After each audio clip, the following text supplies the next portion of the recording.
Hi tout le monde, j'espère que vous allez bien. Les versions Blu-ray de la saison finale de l'Attaque des Titans commencent à sortir. On a eu droit à des couvertures de malades, vraiment très belles, et ça hype pour la suite. Surtout avec ces petits détails que nous, lecteurs du manga, comprenons directement. Je citerai l'arbre sur la colline, Eren enfant dans le chemin, ce sont des choses qu'on n'a pas vraiment vues dans les dernières parties, et ça tease un peu sur la suite prévue pour 2023, dans une partie 3 qui restera très spéciale.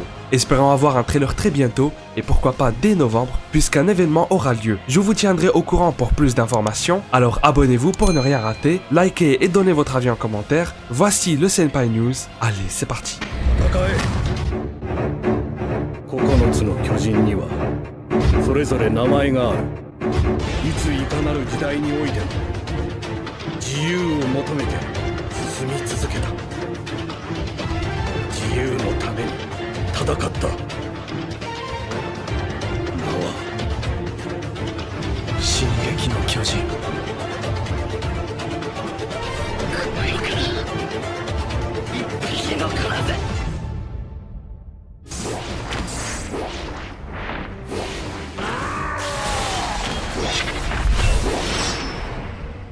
Clairement, je le dis dès maintenant, Mappa a apporté de grands changements, et je trouve que c'est ce qui est remarquable et très intéressant comparé au reste, puisqu'on se limite à de simples rajouts et à des modifications très légères. On remarquera un peu plus de fumée durant quelques scènes de combat, et je pense que ça joue un certain rôle dans le sens où l'on ne remarque plus trop la 3D. Il faut également noter que hors la version Blu-ray, quelques membres des Titans ne sont pas faits en CGI durant quelques moments. Donc voilà, on assistera à quelques retouches au niveau de la teinte, un placement de cadavre à côté du squelette du titan charrette, rajoutant un peu plus de cohérence, le feu qui change, le trou du mur Maria qui s'agrandit, ça se limite à ça, pourquoi pas, mais je pense que tout cela ne vaut pas trop la peine d'être revisionné honnêtement. Ce qui marque le plus en général, c'est surtout la mise en scène complète d'un moment particulier, ainsi que tout ce qu'on peut remarquer en premier plan et qui n'est pas secondaire comme les écrans de fumée, les sortes de plantes dans l'arbre où Ymir tombe, l'éclair suite à la transformation qui, bizarrement ne ressemble plus du tout à l'axe, les ombres corrigées, le chemin, et j'en passe.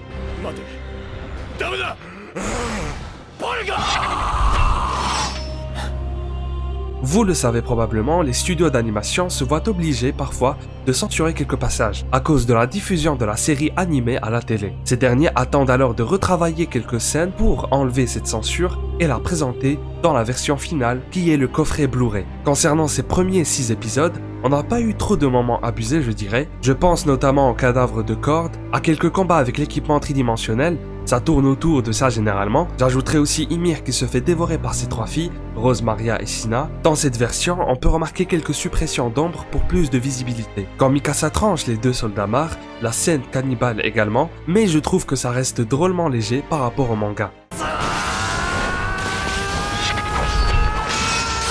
Pour cette partie, j'avouerai que j'ai vraiment été choqué, car je m'y attendais pas à ce que certains travaux reprennent de zéro. Mappa a fait du bon boulot, même si pour quelques passages, vous verrez que je n'ai pas trop compris l'intérêt. On commence par la case que j'avais citée dans la vidéo sur ce que vous avez raté, et Mappa a refait l'expression d'Eren le montrant alors plus triste. Ça reste un petit détail que beaucoup n'ont pas remarqué, mais ça en dit beaucoup sur la suite. Et en parlant d'expression, on notera que le studio a de nombreuses fois changé celle-ci, et le rendu est tellement mieux. Vous vous rappelez par exemple des têtes bizarres que faisait Eren à chaque épisode. On aurait dit limite que sa tête changeait à chaque moment. Frida avec son nez un peu trop pointu, beaucoup de visages ont changé. Je vous laisserai peut-être une compilation en description où vous pourrez tout regarder. Tout ça est cool, mais pourtant, une est restée comme elle était et c'est au moment de la révélation sur le pouvoir de l'assaillant.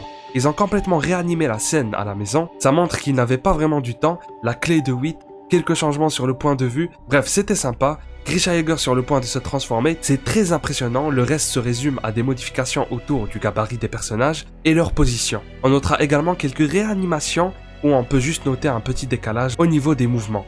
Bien, le moment qui m'a un peu dérangé, je trouvais ça limite creepy, est le fait que Sig et Eren collent leur père quand ils quittent la maison. Je veux dire, ok, c'est logique, mais pourquoi de cette manière? Je trouve cela tellement gênant.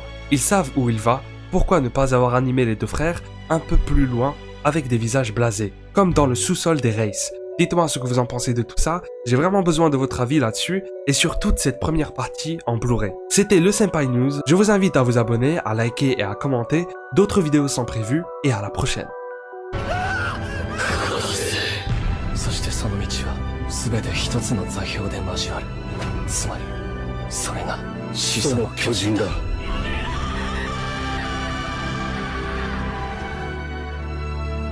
一匹残せ